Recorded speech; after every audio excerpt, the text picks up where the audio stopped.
കാവൽ എന്ന ഈ ദേശവാസി കൂട്ടായ്മയിലെ ഞാൻ വരുമ്പോൾ ഞാൻ വിചാരിച്ചതുപോലെ അപരിചിതരെ കാണേണ്ടി വരുമായിരുന്നു.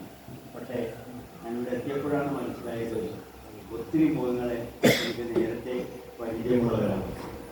അതിൽ എനിക്ക് വളരെ സന്തോഷം നൽകുകയാണ്. പക്ഷെ ഇങ്ങനെയൊരു പരിപാടിക്ക് വരുമ്പോൾ എന്നെ കൂടുതൽ സന്തോഷിപ്പിക്കുന്നത് തീർച്ചയായിട്ടും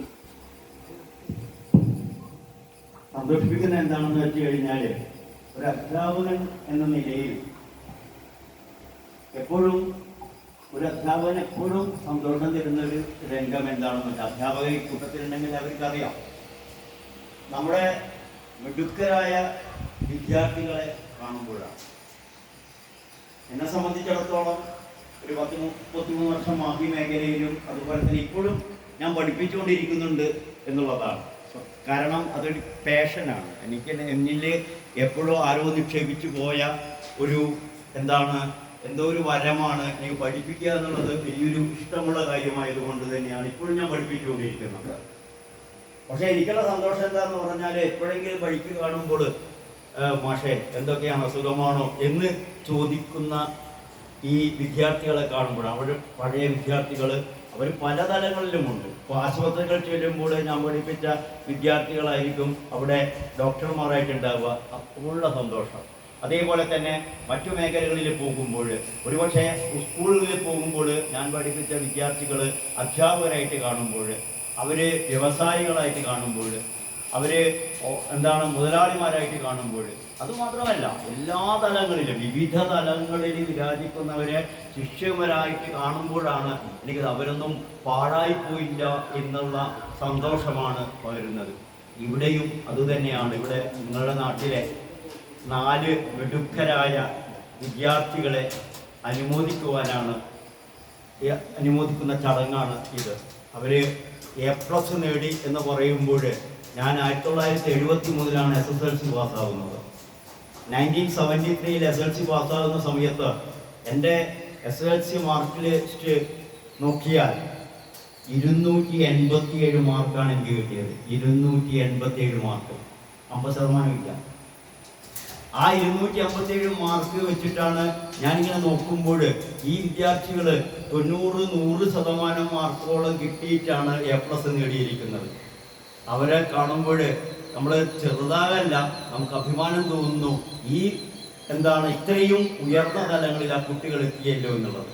ഞാൻ നേരത്തെ രമേശ് എന്നെ ക്ഷണിച്ചപ്പോൾ രമേശോട് ഞാൻ പറഞ്ഞിരുന്നു, ഈ പ്രദേശത്തിലുള്ള SSLC വർഷം പാസ്സായ എല്ലാ വിദ്യാർത്ഥികളെയും നിങ്ങൾക്ക് ക്ഷണിച്ചുകൂടെ എന്ന് ഞാൻ ചോദിച്ചിരുന്നു. കാരണം അവരും ഈ കഴിവ് നേടിയവർ തന്നെയാണ്. ഒരുപക്ഷെ ഒരു A+ അല്ലെങ്കിൽ 2 A+ കുറഞ്ഞു പോയത് കൊണ്ട് അവരെ കുറച്ച് കാണില്ല. അതുപോലെ തന്നെ ഇവരുടെ കഴിവിനെയും കുറച്ച് കാണേണ്ടതില്ല. അവരെയും കുറച്ച് കാണേണ്ടതില്ല, ഇവരെയും കുറച്ച് കാണേണ്ടതില്ല. ഇവർ കഴിവുകൾ കൊണ്ട് നേടിയവരാണ്. അവർ എന്തുകൊണ്ടോ ചിലപ്പോൾ താഴെയായി പോയേക്കാം.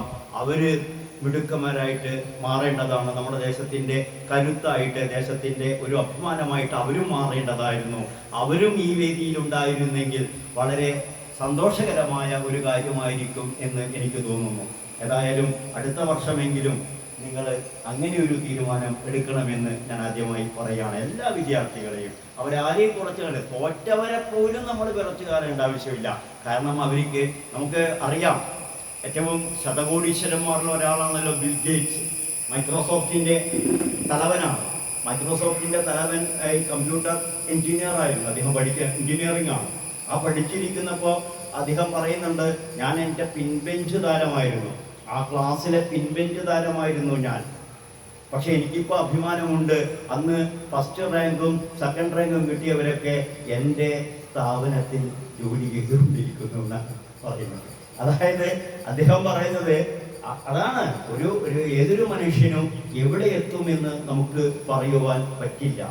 അതുകൊണ്ട് എല്ലാവരും കഴിവുള്ളവരാണ്. അവരുടെ കഴിവുകൾ നമ്മൾ എടുത്തു കാണിക്കണം, അവർക്ക് പ്രചോദനമായി തീരണം എന്ന് ഞാൻ പറയാണ്. ഇപ്പോൾ നമ്മൾ പഠിക്കുന്ന ഒരു ലോകം, ഞാൻ പറഞ്ഞല്ലോ 73-ലെ 257 മാർക്ക് കിട്ടിയ എന്നെപ്പോലത്തെ ആൾക്കാരുണ്ടാവും ഇവിടെ. ആ സമയത്ത് പഠിച്ചവർ പക്ഷേ ഇന്ന് ഈ മക്കളൊക്കെ, നമ്മുടെ മക്കളൊക്കെ വളരെ ഭാഗ്യവാന്മാരാണ്. അവരെ എവിടെയാ പറന്നു വീണിരിക്കുന്നത്? സാങ്കേതികമായിട്ട് ശാസ്ത്ര സാങ്കേതികത്വത്തിൽ ഏറ്റവും ഉയർന്ന നിലവാരമുള്ളൊരു കാലഘട്ടത്തിലാണ് അവർ പിറന്നു വീണിരിക്കുന്നത്. നമ്മളെക്കാളും ചിന്തിക്കാൻ കഴിവുള്ളവരാണ് അവർ കേട്ടോ. കുട്ടികളെ നിങ്ങൾ നിസ്സാരമായി കരുതരുത്.